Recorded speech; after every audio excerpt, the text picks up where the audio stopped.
In the beginning, he spoke the world into existence. The darkness that once plagued our land, he pushed back with a voice that commanded the light to be, revealing an empty canvas on which a master could create his masterpiece, on which a master creates his masterpiece. In the beginning, he speaks the world into existence. As the sun ushers in a new day and the trees sway to that first beat of our hearts the instant we wake. As the mighty winds propel the seas to rise up with rushing waves that reflect his power and then bow down in servitude to air currents that fill our lungs and give us new breath today. Today we see Genesis. In the beginning is not a one-time occurrence, it is current. We are given visions of his handiwork, whose value renders our currency utterly worthless. Handiwork that leaves one breathless and yet at the mercy of the one who holds the breath of all mankind. Not one is left lifeless.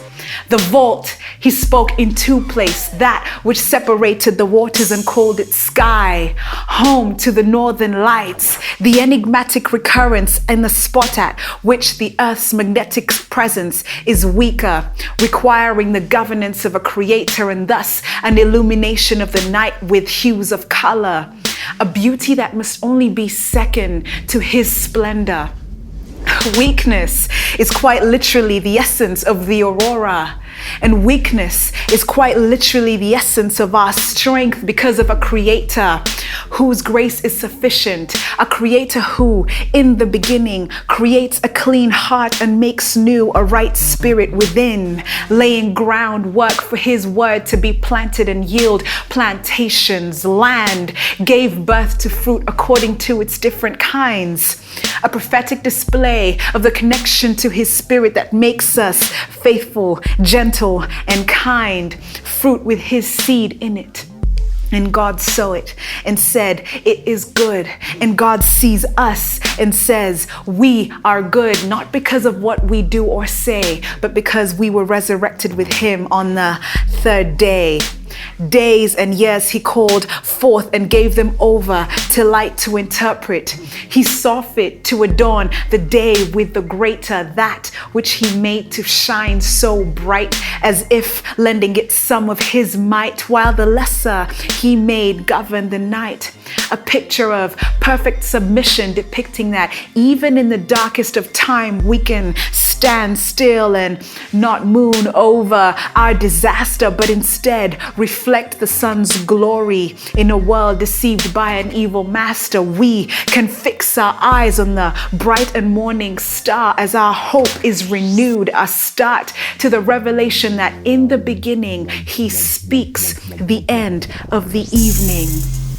And morning comes, ushered in by third and fifth harmonies, sang by birds that he made fly across the vault. The anomaly of unrehearsed synchrony that leads all of earth into a daily symphony. An invitation for both the wild and the tame creatures of the sea and of the land to join into worship.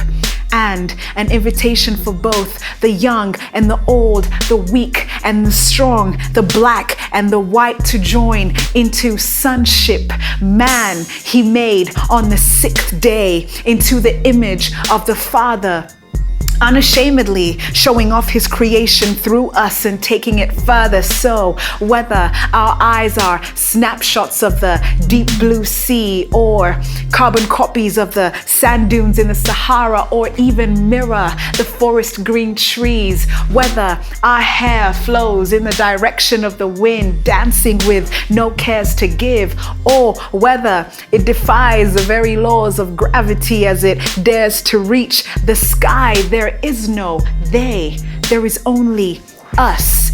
Imago Dei, reflections of him who reigns over conception, cell replacements, and genetic variations, while at the same time replacing our hearts of stone with hearts of flesh, changing our perception, freeing us from our prison cells with the replacement of deceit with truth, making us genetically predisposed to reigning with him.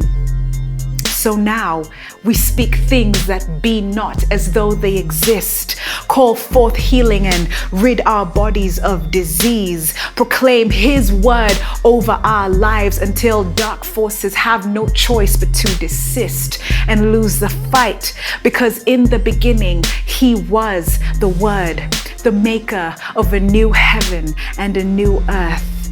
So when we lose our way, are burdened and are in dismay, we can run to Him who gives us rest on the seventh day, Him who today speaks a path through the waters and makes a way through the sea. Don't you see that in the beginning it is done? Because in the beginning He was, in the beginning He is, and in the beginning He is to come.